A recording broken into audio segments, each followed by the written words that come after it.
L'ange de l'Éternel lui apparut dans une flamme de feu du milieu d'un buisson. Exode 3:2. Dieu avait préparé une place pour Moïse dans le pays de Madian. C'est lui qui avait guidé ses pas et qui l'avait conduit en un lieu où il était assuré d'avoir du pain et de l'eau. Brusquement séparé du luxe, de la richesse, des splendeurs du palais de Pharaon et des plaisirs de la capitale égyptienne, le voici transplanté en un pays étranger, où il apprend les joies d'un humble foyer, où il s'habitue à des menus frugaux et s'initie à la vie pastorale. Par le discours d'Étienne, nous savons que Moïse vécut 40 ans dans la retraite à Madian. 40 ans. Quelle longue période de temps cela nous semble aujourd'hui. Les années s'écoulaient jour après jour. Il faisait paître le troupeau. Supposait-il parfois au cours des longues heures silencieuses que Dieu avait oublié la transaction qu'il avait passée avec lui, alors qu'il choisissait l'opprobre de Christ, parce qu'il avait en vue la rémunération, Hébreux 11. Ou bien connut-il les luttes intérieures si douloureuses, s'accusa-t-il d'être déchu de la grâce de Dieu? Et pensa-t-il que Dieu l'avait mis de côté comme un vaisseau de rebut?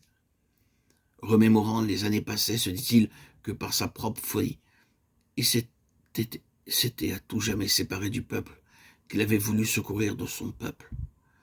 Il ne nous est rien dit à ce sujet dans la Bible, mais il semble probable que Dieu attendit pour appeler Moïse, que celui-ci eût abandonné tout espoir de retour en Égypte.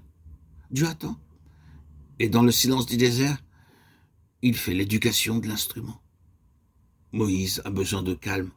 Il faut que soit détruite en lui toute activité charnelle, toute tendance à céder aux impulsions, à agir sans réflexion, à la hâte. De par notre nature, nous sommes volontaires, opiniâtres. Nous n'aimons pas qu'on nous arrête quand tout autour de nous, les choses semblent se précipiter. Et l'Église de Dieu s'est laissée gagner par la fièvre ambiante. Mais aujourd'hui, comme autrefois, Dieu se prépare au désert, des instruments cachés.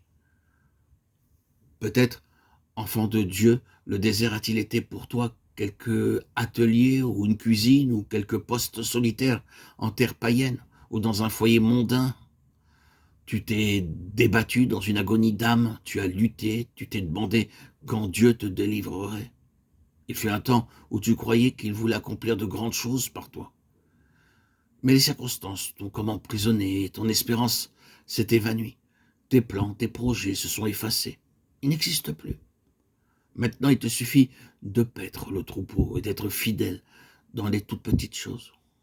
Ou bien, quelqu'un dira, tout mon temps est absorbé par les choses de cette vie, hélas.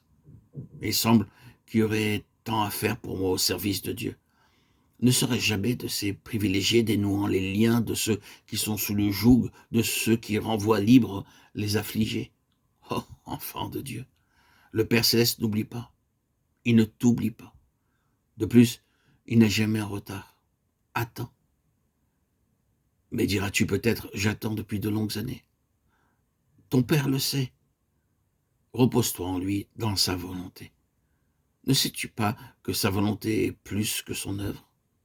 Celui qui fait la volonté de mon Père, a dit Jésus, celui-là est mon frère et ma sœur et ma mère. L'attente est nécessaire. Le but et la fin de son action en nous, c'est de nous enseigner, de nous faire expérimenter que la volonté de Dieu est bonne, agréable et parfaite.